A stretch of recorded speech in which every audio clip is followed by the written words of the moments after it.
Oh, titles won't change. Hello, everybody. Welcome to Week 5 of the Pentakill League. We are here with a Week 4 rollover game between the Piltover Firelights on the blue side and the Shadow Isles Horsemen on the red side. My name is Jabber. I'm joined today by DepressionMain, aka Cedric. How are you doing, man?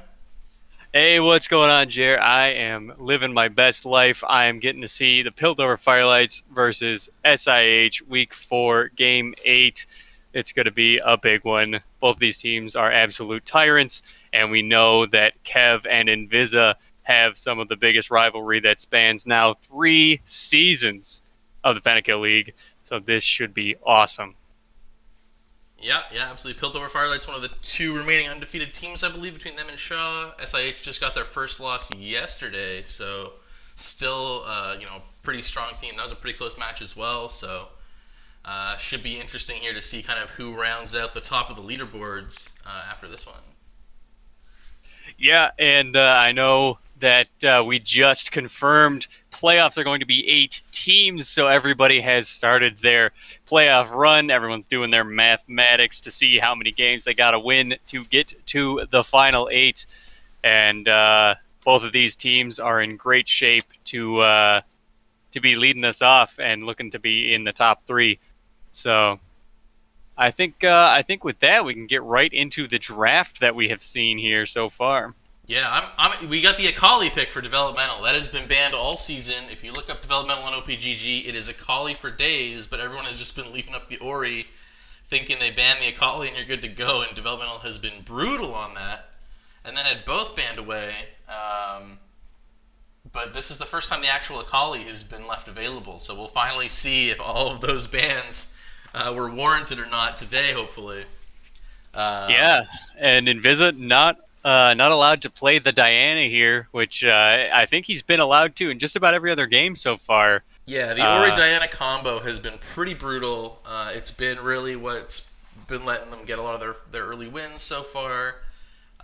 Still, I think a very strong team without it, but PF not wanting to deal with that, and we see that in the draft here. yeah, a lot of other prolific picks as well. We have the Mundo takeaway here. We know that CC is very evidently a Doctor Mundo player through and through. Uh, Obviously, that's facetious. DeWitt's Mafia, a prolific tank player on the Mundo, will be an absolute menace. Kaidu on his Tristana, he's looking for some late game carry. Uh, they're keeping their two big players, developmental Kaidu, on their biggest carries, so that'll be really interesting to see in the mid to late game. And then Yeah, Squirtle, a substitute player, he is in for Caesar Oman today. He'll be playing Tarek. yeah. The Tristan and Terry, very good. Excellent strategy, mirroring some other teams who've seen some success on that, I assume. And the classic mage bot lane for PF, which seems to be kind of their go-to strategy here, pulling Avion out of the mid lane for this season, where he's been the last couple, and just throwing him on Seraphine again. Another pick that they have been pretty consistent in pulling out, pulling some pretty steady bans on either the Lux or the Vel'Koz. Although we do see the Vel'Koz up. I think this is one of the first times we've actually seen Jill on the Vel'Koz as well. Yeah, I think this is the first time this season. Obviously, last season she was an absolute menace on it. But yeah, this is her. This is her solo queue. One trick pretty much. We see a lot of Lux, but Vel'Koz is, I believe, her bread and butter. So this will definitely be a really strong mid lane matchup that both junglers are going to be looking to escalate here. I think. Yeah, absolutely. Another comfort pick, also Riven top lane for CC. That has been her pick every game so far. So a lot of kind of the strategy of picking a bunch of one tricks. Not that anyone who's playing the same champs don't have other picks that they can pick, but certainly some preferred comfort picks for a lot of the players. But you can only ban so many things, and at the end of the day, a lot of those comfort champs do come through. So Yeah, interesting to and see. Kev with the first pick Trundle overall here. I love Trundle in the jungle, and I know you do too. Yeah, I Uh, think he's just good in everything. If you have to first pick a jungler, Trundle is one of the go-tos. There's nothing he's really weak against, um, and there's a few things that you just cannot play into it. So yeah, a pretty definitely limits your safe champion early pool. pick if you're looking to pick that up. And also Invisa, another Trundle player, hasn't needed to play it much because he's been getting his signature Diana a whole bunch, but also a Trundle player. Um, and so they taking it first pick there on the blue side to take that away from Invisa as well. Yeah, that makes what 6 of the 12 junglers Trundle players, Yeah, maybe something more. like that. There's quite a few. I mean, Trundle's not exactly a Giga Brain champion. You hit the pillar, You you walk bite up people. into the dragon bush, you bite Pikachu a light, you go back into the dragon bush. Right? That's how you That's play yeah, Trundle. that's pretty much a typical play in the Trundle playbook there. As we are just about to get into game here. Overall, any team you think looks a little stronger than the other, just game I top have to wise? say that I like PF's draft here. I think it is incredibly strong all the way across the board. Trundle into 3 tanks. Vel'Koz is a really strong lane. She should almost never lose lane on Vel'Koz.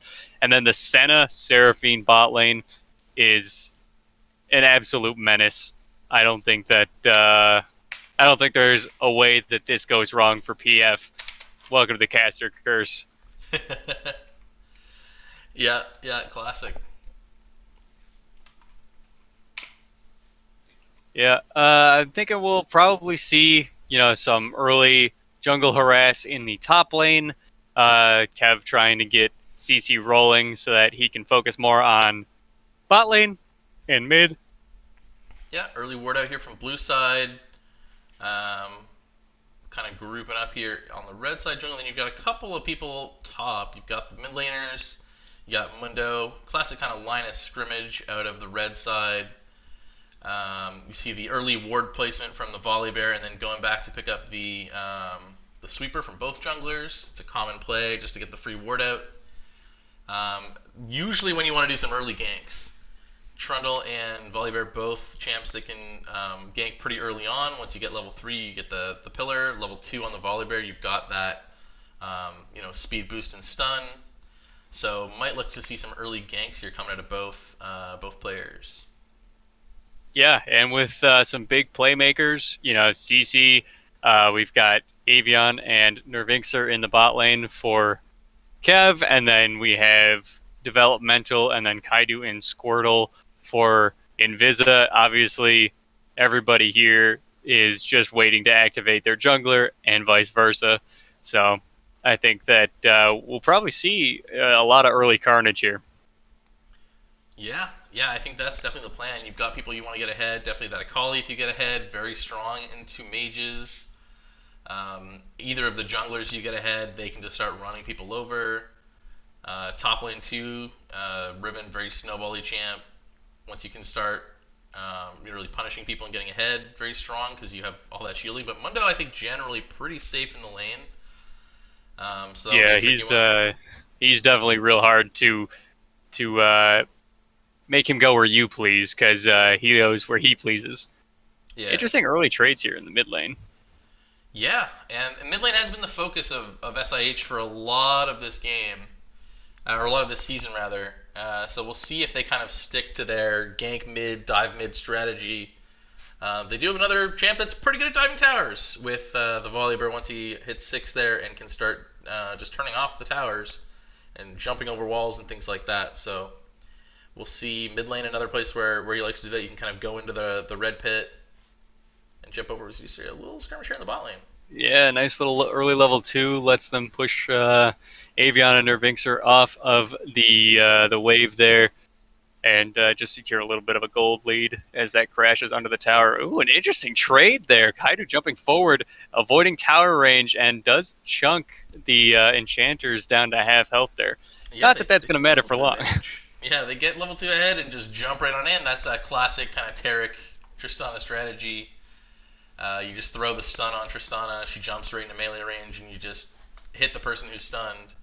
And Visa potentially caught out here, going for Scuttle. It does have to flash over the pillar to get out. Yeah, See, Trundle just one of those early game, bullies. He can 1v1 just about anybody. The lethal tempo, you cannot risk that getting run up, and Invisa just going to respect that early on. yeah. The lethal tempo just gives you so much 1v1 potential. Oh, CC just CC. running into the Mundo here, but Mundo Yeah. goes where he pleases, and he pleases to go right all over CC, but we got bot lane action here. A nice little gank there, but Pillar not going to be enough to create anything happening there. First Blood does go over to DeWitt's Mafia. This game brought to you by DeWitt's Mafia. Yeah. We do get a flash out of the Taric in the bot lane. So one summoner picked up there for the gank. But other than that, not much action. Start seeing Invisa trying to get rid of that vision in the mid lane. Maybe already starting to look there. He canceled his back and then restarted it. So maybe already thinking about going mid, but Jill off to a pretty decent start here. Just farming up. Pretty even in CS. She's down 5 now, but also those are all right there on the field, so I think she'll catch up once she clears out this wave. Yeah, DeWitt's actually starting to pull ahead in CS here quite a bit. He's got the full wave still standing in front of him, and 10 CS up already, so he's going to be looking to pull a pretty substantial gold lead here on that Mundo. Yeah, already up about 700 gold or so, and that is pretty much the difference in the team. So pretty even if you look like, just lane by lane, pretty even all around, and most of that gold lead up on that Mundo. As we see I'll be curious to see if, nice little punchies there. Anybody playing our drinking game, Ryan, I'm pretty sure you should not be playing, but I'm pretty sure you're also the only one that plays that doesn't have a game tonight, so please just be safe, and I'm not responsible for any damage that you cause to yourself or others while doing this. Yeah, speaking of damage to others, we do have an engage here onto the side. Oh, here the flash forward from Developmental. He is looking to get in there. The cloud comes down. It does hit the slow, and Developmental flashing forward early to grab that kill. And that is 2 stacks on the Dark Seal. Prisma, keep an eye on those. They're going to go away. Yeah, well, I mean, certainly not if Developmental has anything to say about it. He's been pretty good at keeping a pretty high KDA. Oh, DeWitt's looking to finish that kill off, does, and here is Kev. He is 1 level down, no ult available from the Mundo, and he is just going to let it happen. He's going to catch that wave. I don't think you don't chase down the Mundo there. He just takes a couple creeps to make sure the wave is all right, but he goes down to grab Scuttle. He knows there's not much you can do there without level 6. Yeah, DeWitt's is a prolific tank player, and this is one of his strongest showings for sure. An absolute menace in the top lane already. 2-0, both solo kills, and he's going back to spend his hard-earned cash. Yeah. And Developmental getting some aggro here onto the mid lane. Lands the E, but does not go in on it. That's a classic bait into Jellyfish, who is an avid barrier player in the mid lane and gets a lot of kills from people overextending, diving into towers, things like that. But Developmental able to kind of hold off. Oh, Developmental caught in a little bit of a 2v1 situation. Jellyfish trying to decide if she wants her wave or not. And nothing is going to happen there. Interesting fancy feet gets him out of there again. Yeah, you can tell that was in trouble. Yeah, with this directed camera. Come on, let's have a look here at the bot lane. Yeah, we got 4 players on this red buff. It is the biggest objective we have ever seen after this dragon already killed. And there goes over to Invisa as Developmental looking for Kev. Takes a weird tower shot there. And, they're going in on Jill, who is out of mana. Lots of damage taken. DeWitt's Mafia low in the top lane. There's the dive. Shut down onto the ribbon. But she is given back in return to the Mundo. 3 for 1. I think you'll take that if you're CC, though. Shutdown gold is immense. Yeah.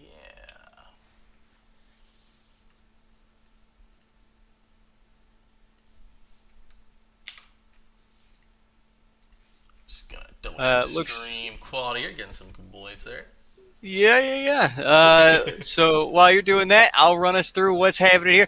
We now have about a 2.5k gold lead in favor of SIH. They are doing good things here in the top and now mid lane. Jungle just being a bully as a full team. We don't condone bullying here. However, I recognize that if you let Kev have all the things that he wants, he will do bad things to you. Yeah, definitely true. Tried a couple things there. Hopefully that helps things out on the stream side. But yeah, after a little 2.5K lead here, top did get that kill back from CC to help kind of even out that gold a little bit, but still over 1K behind up there. And then starting to pull away a little bit in the mid lane, but we'll start to see. We do have Kev coming up top here potentially. Yeah, Dewitz might not care, though. That Trundle ult will be a big hampering to him, though. Lots of damage already coming down from just the Trundle, and the lethal tempo is stacking up. CC is trying to get that CC available, but nothing is done there. Dewitz Mafia just too bulky for right now. Yeah, Jellyfish taking a lot of damage. The Ignite comes down, the barrier is out, the dive, and the burn. Developmental solo kills Jellyfish. Yeah, almost able to stay up there, but does tick down to the Ignite. It's Mafia absolutely pounding Kev right now. Here comes CC looking for some help. Invisa is ulting forward, and Dewitz goes first. CC is still left alive as Kev dies in front of her. He is looking to pound and slash, and here comes the hammer. Flash forward, CC dodges it. The Ignite comes down, and everybody survives except for CC. Yeah, and that's going to be the Herald taken out for SIH, as they also are pressuring the bot lane over on PF side, but able to kind of stem that off is just Kaido. And pretty good roam up from Tarek overall, and that's them a bunch of kills, gets them a little bit ahead. Yeah, substitute Squirtle coming in clutch there. I think we could have expected Caesar Oman to do the same, but he does take the kill, so maybe, ease up, substitute. You're not the star player, all that good stuff. Yeah, he does grab that last one, but overall, I think they're happy with that. They do get the Herald out of it, and we'll see what they end up doing with that, as we do have Drag coming up in about 30 seconds, and it's pretty nice to be able to use that Herald pressure to translate into Dragon, so we'll see if they're able to pull that off, or if we get some big plays here out of the Firelights. Yeah, developmental just clearing up some vision here. Invisa getting his red buff this time. And looks like everybody's going to look for some resets here as Dragon's coming up in 10 seconds. Yeah, it looks like not a lot of wards on it. You've got a little bit of warding kind of towards the mid side from developmental to put down some reds.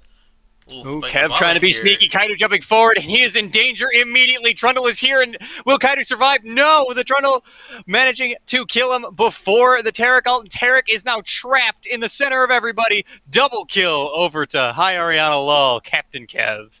Yeah, big play out of him trying to bait a fight out there in the bot lane, and you gotta, not underestimate how long it takes to kill these two mage kind of supportive healing champions.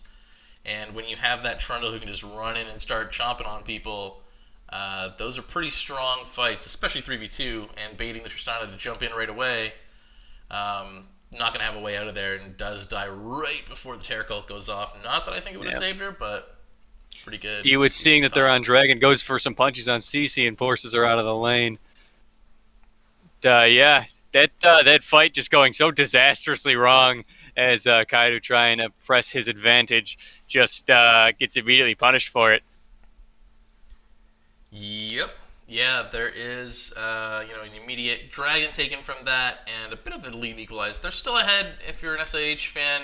Not too much to worry about just yet, but they'll want to kind of be careful about taking those kinds of fights in the future if you are not tackling the jungle pathing. As we do have a pause here, it looks like we have Avion. Yeah, Avion having some ping issues there. So we're about 12 and a half minutes into this game. Where do you foresee this going after the pause ends?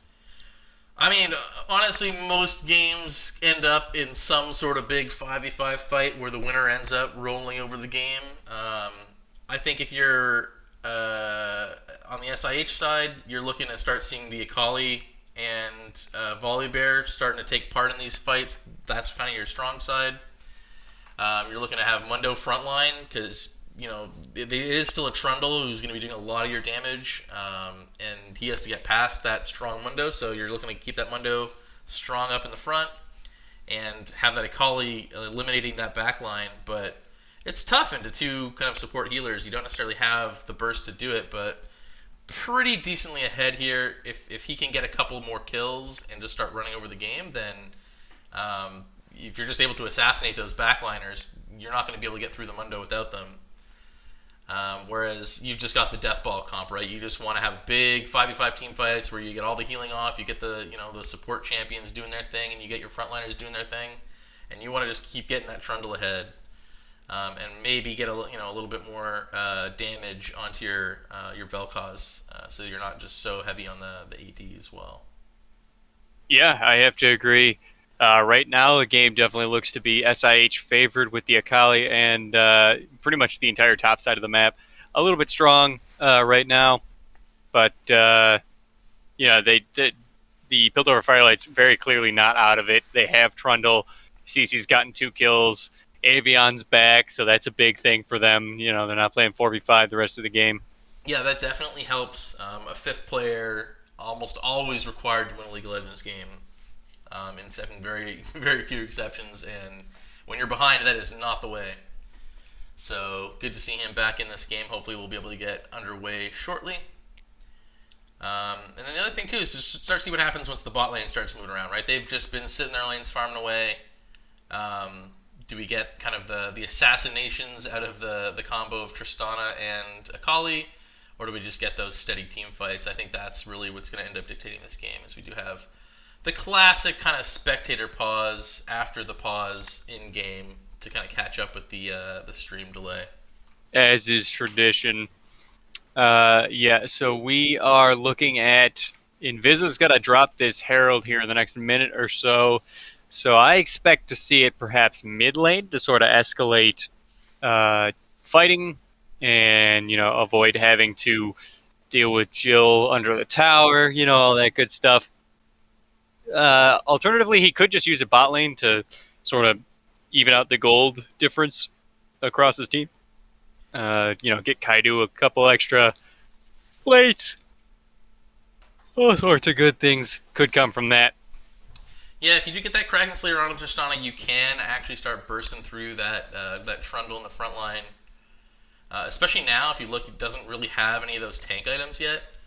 Usually Trundle is building towards that early Divine Sunderer, and then builds into that Titanic Hydra, and only once you get your 3rd item do you really have like a strong, tanky frontliner. Although when you're still in, a Fed Mundo's stats, sometimes it works out alright. But if you can get your Tristana ahead early, you still have the ability to kind of just burst through that front line. But it's tough with all those enchanters in the back, so we'll see what happens here. So we do look like we might have a dive in the bot lane here, as Invisa is lining up to do that.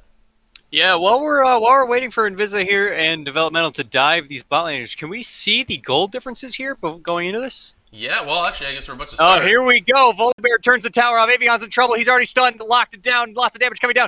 And in the back laner, Vixer gets absolutely melted by developmental, and both of them die. Super clean, the Taric ult, keeping everybody safe and sound from the tower as it comes back up. And here's Shelly. And here comes Kev trying to make a play on the top lane with Jellyfish running in. They're probably going to dive right back. But D-Wiz Mafia got a lot of time to get some of that health back. He's taking some damage now, though. Here it goes. And the reverse dive in the top lane. You see something happen in the one lane, you go to the other, and you make stuff happen. Yeah, CC taking 2 free tower shots. They do get both towers bought, and they've got the Scuttles, the Herald still. Looking to get another dive here. Oh, another dive. Avion. Oh my god, Avion absolutely melted. Nervixer is looking to defend this, but he's in danger as Tristana is jumping forward. The tower is already going down. Do they take the inhib here? I don't think they should. And there they go. Yeah, a bit greedy. And they get out of there before all the respawns come out. It's still, everyone's alive. Avion again is up. Unless they plan on killing him a 3rd time in a row, I don't think they're staying. Although if we do see developmental stick around here, I don't know if this is the right target. Oh, Kev, you get the stun, and they're burning him down. He is actually going to go down here to the Akali. The second stun onto Avion. Avion looking for round 3. Back to the fountain, baby. But they get the shutdown on Avion from Developmental's Gold Pile and Squirtle now on the run. The substitute team. Here we go. Double kill to Avion. He said 2. Make it 2 more. Yeah, they get greedy for that third kill on Avion. You said fool me once, shame on you. Fool me twice, shame on me. But you're not fooling me a third time. And does barely survive the burst out of Developmental, who not only gives the shutdown there, but also loses half his stacks on the what's it called there, the Dark Seal. So pretty costly overextension there, and the outcome of that is that blue side gets total Baron coverage with wards and everything here. So they're gonna have the advantage going into this one, just in terms of vision. But red side doesn't really care. They're just saying screw it. Dewitz, go there and mess around with them. We're taking Rip. Dewitz is in a rough spot here, though. He is taking a lot of damage really quickly. He's under the tower, but Jellyfish burning his health down the third tick of the true damage passive does manage to burn him out with the ultimate there, and mid tower is going to fall. Yeah, mid tower falls. They get the bounty, which in a 3K game is pretty good, and they do get the top tower here. They drop the Herald. They're going to get another tower almost certainly. And the trade-off is Dragon, which is another bounty still. As you see the actual bounties ticking down, but not going to go away before that Dragon drops, so they are going to get the bounty. You can actually see the timer, and they're able to beat that timer.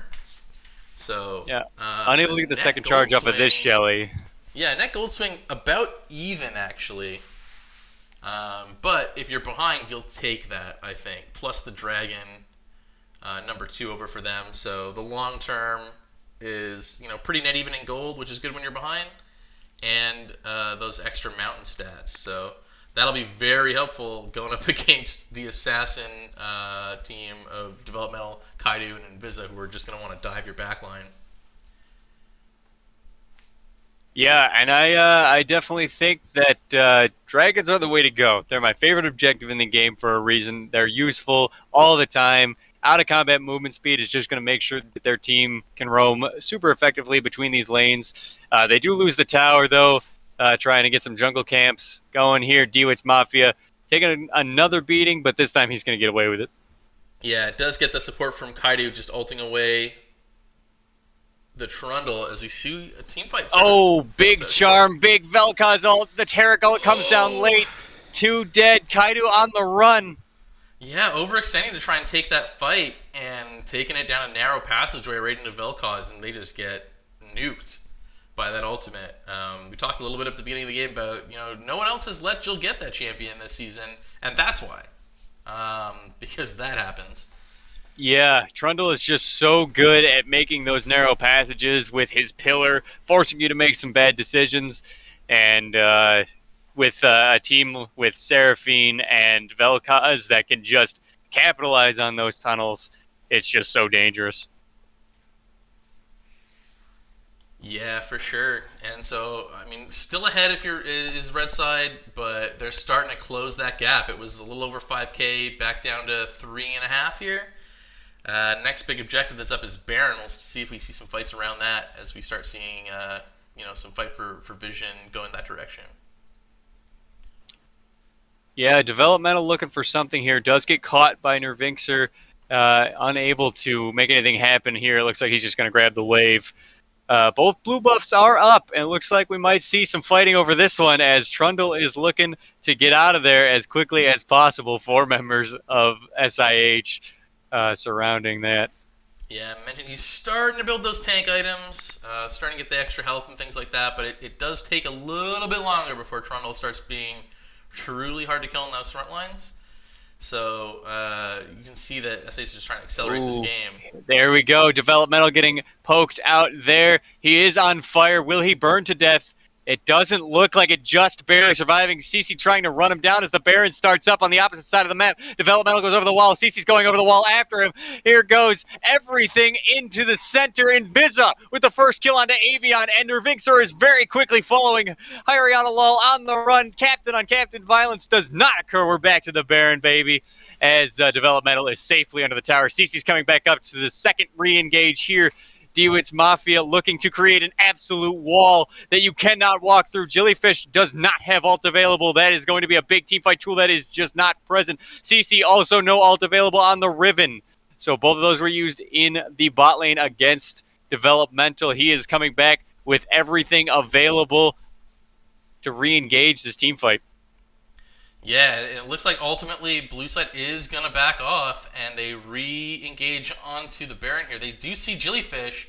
Oh, Developmental here looking for the pick. He does have Ignite still available, flashed forward, and he's not going to use the Ignite, just gets the shutdown there. Oh, now he's getting engaged on by all 4 members of the remaining Piltover Firelights. The Baron goes down behind him. He is trading his life for that. The team gets a joint recall, a disjointed recall. The substitute gets picked up. This is what you get for not being on the team. Get him out of here. Yeah, they're going to chase him down, and I think they'll probably, they'll get him. Yep. There's CC with the pickup there. You do have those accelerated recalls, but you know they've got the pillar. They've got that long-range engage.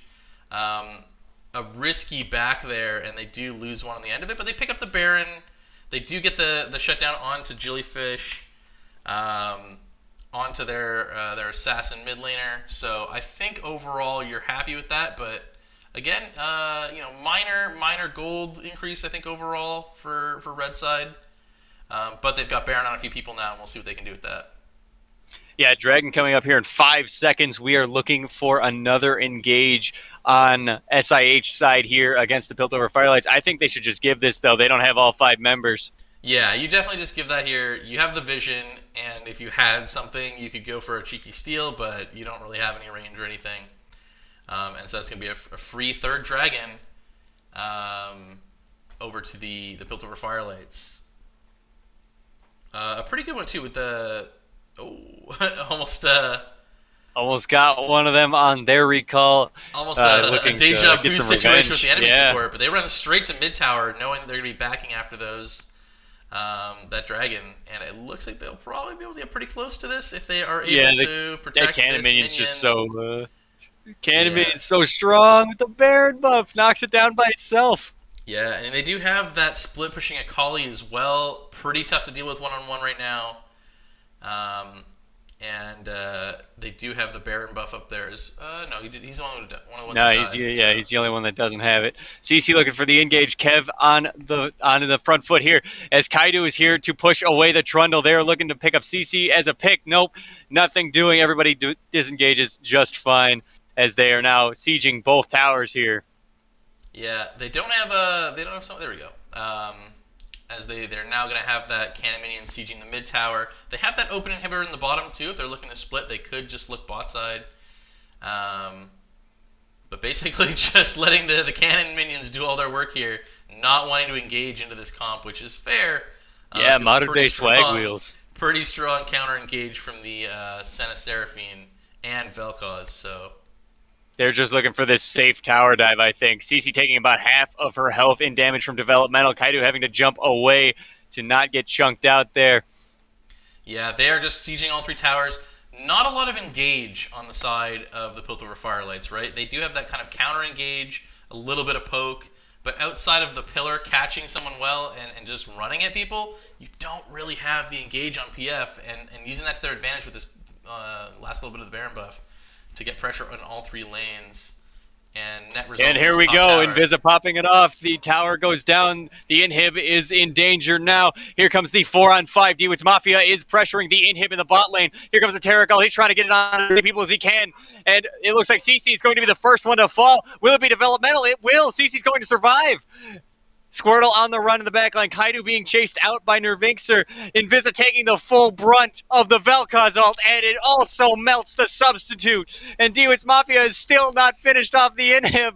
He doesn't do enough damage. He's getting collapsed on by everybody.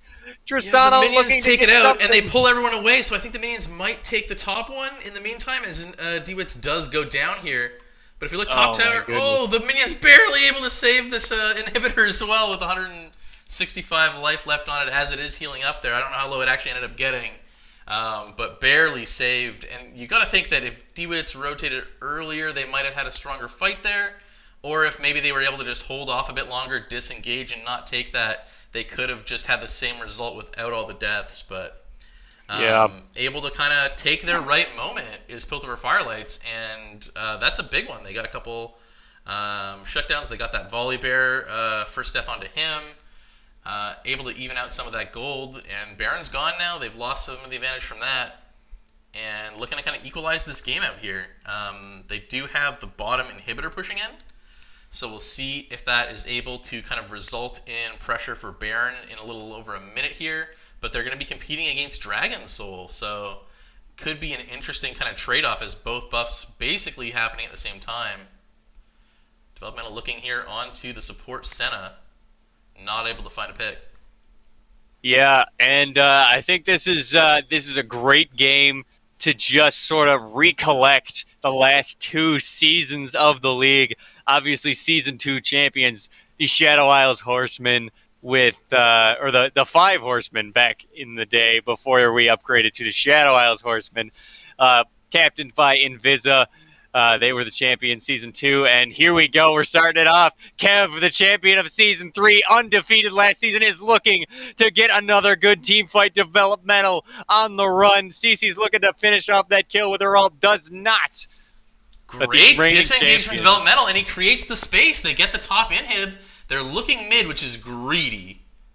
But yeah, Tristana does have quite a bit of damage and really good siege power. Jumps over the Trundle Pillar and all of the Vel'Koz shenanigans. They don't manage to get the inhib, but that is a really strong That's pick super up right important there. because it's going to free them up for this dragon, and I don't think Blue Team's going to be able to get there in time. They're just going to burst this down. So I think the Firelights are willing to give up the dragon. You know, they've already got 3. I don't know if they are. They're all looking to run. You see the on my way pings, but they are not going to get there in time. This is just going to drop. And the question is, do they take Baron next, or do they just start pressuring mid? Because there is going to be 2 side waves pushing in, and if they just start stalling out around Baron, minions will win this game. Yeah, they're looking to posture for this. Here comes the Piltover Firelights, though. Lots and lots of roots and damage is coming down here. No Tarek ult yet. There goes Tarek out the window. D-Woods Mafia in a lot of trouble. Invis is saying, screw it, I'm going for the inhibitor. Everybody's on the run. They saw him take off. They do not want him getting back there. They're trying to stop anybody they can. Here's the pick. It looks like Avion is in trouble, and there he goes out. Kaidu picks that one up. Kev's in the back line, though. There goes Kaidu, absolutely chomped on. Invis trying to get out of there now, too. Trundle just an absolute menace, and that is an absolute disaster if you are the Shadow Isles Horseman. Yeah, a good fight out of Piltover, able to take a few people. They don't lose too much. They lose Avion, but able to get the shutdown onto Tristana in trade, and they don't lose critically any towers or anything like that. So not able to take advantage of that side wave pressure as just an immediate fight is forced by Blue Side. You got to think if they stall that out a little bit more, they get the side wave pressure. But because that fight happened right away, they only got that top tower down to about half from the minions before they were able to kind of equalize. So I guess kind of just, I don't know if they were just expecting the timing, but going for wards and greeting for those 2 pink wards ended up net losing them that fight. Oh, here we go. Another fight starting to occur here. Kev looking to beat up Developmental again, but is unable to get past his fancy feet. Developmental, an absolute menace with these with this footwork here. And Kev says, screw it, we're doing the Baron. Yeah, they want to fight, right? They want to force the fight. They know they're on a clock. You look at the bottom minions pushing in. Oh, they want big this charm. fight. Here comes the Tarek ult down on a Developmental who just got out of his zone. Yes, he is looking to fight. Kaidu takes a lot of damage. Mundo's teleported back already. Developmental is trying to buy time as CC runs him down. Everybody else is trying to get their backs off. They have to stop these backs if you are the SIH. There goes Kaidu in the Developmental in the backline. Squirtle is taking an absolute beating, and Viz got to get out of there. D-Woods Mafia on the Nexus. Both towers down. He's punching it. He's kicking it, and he does it. Piltover Firelights take their first loss in 2 seasons to the Shadow Isles Horsemen. Oh, I guess that's the secret sauce. Last season, it was actually our team who was able to get them down to 1 tower hit on the Nexus. But the constant pressure on those structures, I mean, it is a neutral objective game, right? You win the game by taking down buildings, and that strategy does net SIH the win. Yeah, let's talk absolute MVPs here. I'm saying Dewitt's Mafia. He crushed his lane. He roamed really well. An excellent TP, and he won the game. Yeah, I mean, excellent play to him. Invisa, just strong overall. You know he's the one shot calling, and this felt like a game of chess a lot of the time. So I'm giving it to his play kind of on and off the field, I think, both being kind of the major catalyst for, I mean, some of that top pressure, getting early kills, and those bot dives that got them ahead early. And the overall just great shot calling from SIH, being able to know when to take objectives, trade things off, leave things, and ultimately backdoor. If it was a Dewitt's Mafia special, I mean, definitely props to him. You can actually see the bottom inhibitor had already respawned, so the timing on that was really crisp too, because that top inhibitor went down like just a little bit longer. So who knows? That looked like it was pretty close to coming back up, but ultimately. Yeah, they are able to take that one down. So, great game. Very, very exciting game. Yeah, an absolute win there. So I think that's going to wrap us up. We will be right back with Week 5, Game 3. Yeah, absolutely. We'll be back in just a couple minutes. I think we're going to watch that one right away. So, good game, everyone. We'll see you soon.